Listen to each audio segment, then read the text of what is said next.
दोस्तों, सांप इस दुनिया के सबसे खतरनाक जीवों में शुमार है, जिनसे बचकर रहने में ही भलाई होती है, वरना इनके जहर से बच पाना मुश्किल हो जाता है। हालांकि अच्छी बात यह होती है कि सभी सांप जहरीले नहीं होते।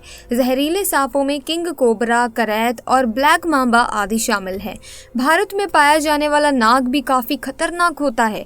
वैज्ञानिकों का कहना है कि नागमणि और इच्छाधारी नागिन जैसी चीजें काल्पनिक हैं।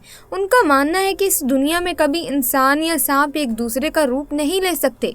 इसके अलावा जानकारों का कहना है कि नागिन नाग की मौत का बदला नहीं लेती। दरअसल उनकी मेमोरी इंसानों की तरह तेज नहीं होती और ना ही ये जीव किसी सामाजिक बंधन में होते हैं। ऐसे में दोस्तों, तब क्या हुआ जब इच्छाधारी नागिन ने दिया एक बच्चे को जन्म और व्यक्ति की एक गलती के कारण इच्छाधारी नागिन ने उसके साथ जो किया, सुनकर लोगों के होश उड़ गए। इसी तरह की महत्वपूर्ण और ज्ञानवर्धक जानकारी प्राप्त करने के लिए हमारे चैनल समृद्धि को सब्सक्राइब करें और बेल आइकन को प्रेस करें ताकि नई वीडियोस की अपडेट आपको सबसे पहले मिल सके। तो ऐसे में वीडियो को आगे बढ़ाते हुए कहानी को शुरू करते हैं, लेकिन उससे पहले कमेंट बॉक्स में हर हर महादेव जरूर लिखें। दोस्तों, ये चमत्कारी घटना है राजस्थान के एक छोटे से गांव चंदेला गांव की। दरअसल ये घटना घटित हुई चंदेला गांव के मुखिया और वहां के सबसे धनी इंसान महेश जी के साथ। महेश करीब आज से 5 साल पहले एक साधारण एवं गरीब व्यक्ति का जीवन व्यतीत करते आ रहे थे। वो अक्सर जंगल में अपनी बकरियां चराने जाया करते थे। एक दिन बकरी चराते चराते वो जंगल के थोड़ा और अंदर निकल गए। उसी जंगल में एक इच्छाधारी नागिन अपने नाग के साथ एक विशाल पेड़ के पास रहा करती थी। वो नागिन गर्भवती थी। शाम का वक्त था और महेश जब उस पेड़ के पास से गुजरा तो उसे वहां एक तेज चमकती चीज दिखाई दी, परंतु साथ ही वो दोनों नाग नागिन भी वहीं थे। उन्हें देख वो थोड़ा सा डर गया और तुरंत ही वहां से जल्दी से घर की ओर भागा। महेश इतना घबराया हुआ था कि उस समय तो उसने पीछे मुड़कर तक नहीं देखा, परंतु उस रात उसके ध्यान में वो चीज़ जो चमक रही थी वो बार बार आ रही थी। वो इतना तो समझ ही गया था कि वो हो ना हो बहुत ही मूल्यवान चीज़ थी और अगर वो मुझे मिल गई तो मैं भी धनवान हो जाऊंगा। परंतु सबसे बड़ी मुसीबत थी वो दोनों नाग नागिन। अगले दिन वो वापस जंगल उसी पेड़ वाले स्थान पर गया और कुछ दूर खड़े रहकर छिपकर उस पेड़ के पास रह रहे नाग नागिन को देखने लगा।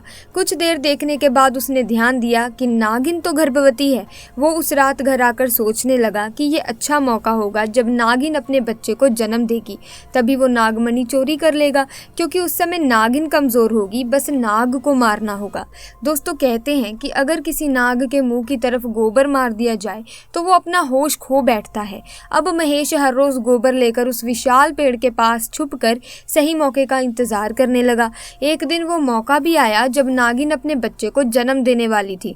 तभी चुपके से महेश ने नाग के मुंह पर तेजी से गोबर मारा और फिर एक बड़े पत्थर से नाग को मार डाला। फिर उसने नागिन और उसके बच्चे को भी मार डाला और उस मणि को उठाकर जल्दी से घर की तरफ निकल पड़ा। परंतु उधर नागिन किसी तरह बच गई थी और बस बेहोश पड़ी थी। जब नागिन को होश आया और उसने अपने बच्चे और पति को मरा देखा तो उसके दुख दर्द का कोई ठिकाना नहीं रहा। वो उस समय गुस्से से पागल हुए जा रही थी और उसने महेश से बदला लेने की ठानी, परंतु मणि चली जाने के कारण वो अपनी शक्तियों का प्रयोग नहीं कर सकती थी, परंतु अभी भी वो अपना रूप तो बदल ही सकती थी। इधर महेश को जैसे ही मणि मिली उसका पूरा जीवन ही परिवर्तित हो गया।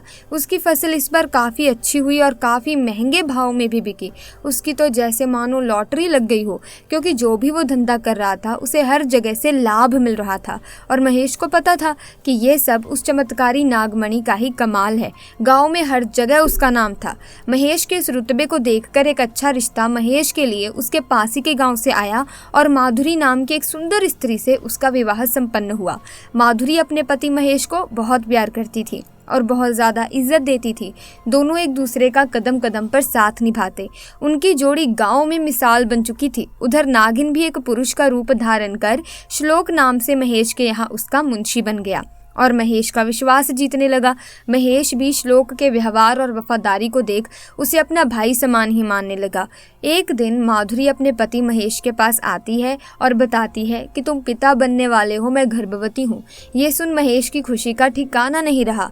उस दिन वो खुद अपने मुंशी श्लोक के पास गया और बोला कि देखो श्लोक, मेरा कोई भाई नहीं है, परंतु जब से तुम्हारा साथ मिला है तुम मेरे सगे भाई से भी कहीं अधिक बन चुके हो।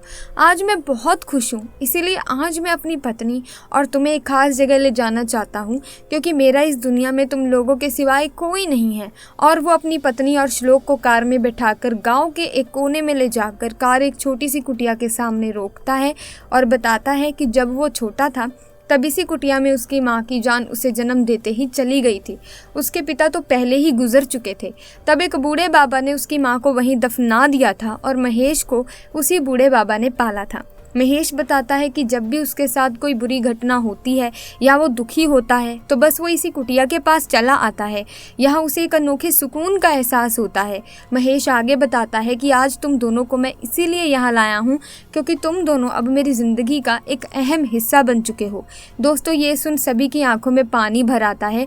कुछ देर रुकने के बाद जब वे वापस पहाड़ी से होते हुए घर को जाते हैं तो अचानक उनकी गाड़ी पहाड़ी पर एक बड़े पत्थर से टकराती है और गाड़ी को जोर का झटका लगता है, जिसके कारण महेश तो कार में ही फंसा रहता है, परंतु उसकी पत्नी माधुरी पहाड़ से नीचे गिर एक पेड़ पर अटक जाती है और उस पेड़ के ठीक नीचे बहुत गहरी खाई थी।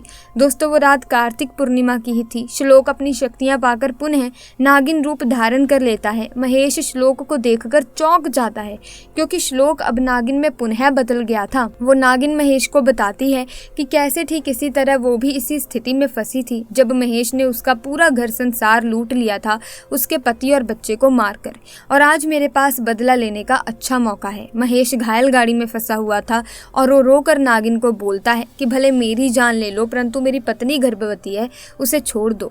परंतु तभी उस नागिन को अपनी वही स्थिति याद आती है कि क्या होता है जब कोई अपना छिन जाता है। ये जिंदगी का सबसे बड़ा दुख होता है। नागिन ने महेश को उसकी पत्नी के प्रति सच्चा प्यार देख उसे माफ कर दिया और माधुरी को उस पेड़ से निकाल बचा लिया तथा दोनों को हॉस्पिटल छोड़ खुद वापस जंगल में उसी विशाल पेड़ के पास चली गई। जब महेश हॉस्पिटल से स्वस्थ होकर अपनी पत्नी के साथ घर वापस लौटा तो उसे अपनी गलती का एहसास हुआ और उसने जाना कि उसने कितनी बड़ी गलती करी है। वो नागमणि को लेकर उसी विशाल पेड़ के पास गया और उस पेड़ के पास उस नागमणि को रख फूट फूट कर रोने लगा और शाम को घर वापस आ गया। दोस्तों, कभी कभी इंसान लालच में इतनी बड़ी गलती कर बैठता है कि फिर उस गलती को कभी भी ठीक किया ही नहीं जा सकता और बस अंत में पछतावा ही रह जाता है। सांप को मारने के संबंध में अक्सर कई लोग कहने लगते हैं कि मत मारो, इन्हें भगा दो या जाने दो। दरअसल इसके पीछे भारतीय अध्यात्म और दर्शन का ज्ञान छुपा है। भारतीय दर्शन में कहा गया है कि जीने का हक सभी को है, इसीलिए किसी जीव की हत्या नहीं करनी चाहिए। लेकिन ज्योतिष इससे एक कदम और आगे जाकर इसकी व्याख्या करता है। ज्योतिष शास्त्र के अनुसार सर्प को मारने से सर्पदोष और पितृदोष लगता है। इन दोषों की वजह से जीवन में कई तरह की परेशानियां, कार्यों में बाधा और संतान संबंधी विषयों में कष्ट मिलता है। बहुत से लोगों की जन्म पत्री में काल सर्प, सर्पदोष और पितृदोष होने की स्थिति में भी यही कारण बताया जाता है। आपको ये घटना कैसी लगी? अगर आपको ये घटना अच्छी लगी तो आप इस वीडियो को लाइक और शेयर ज़रूर कीजिएगा। और अगर आप भी महादेव के भक्त हैं तो कमेंट सेक्शन में हर हर महादेव पूरी श्रद्धा से जरूर लिखिएगा। और एक बात को हमेशा ध्यान में रखिएगा कि किसी भी सांप, साधारण नाग या नागिन को मारने से पहले 100 बार सोच लें, क्योंकि दोस्तों इन्हें मारना आपके लिए बहुत बड़ी समस्या खड़ी कर सकता है। सो अगर आप इसी तरह की और वीडियोस देखना चाहते हैं तो चैनल को सब्सक्राइब करना बिल्कुल मत भूलिएगा। हम मिलेंगे जल्दी, तब तक के लिए धन्यवाद।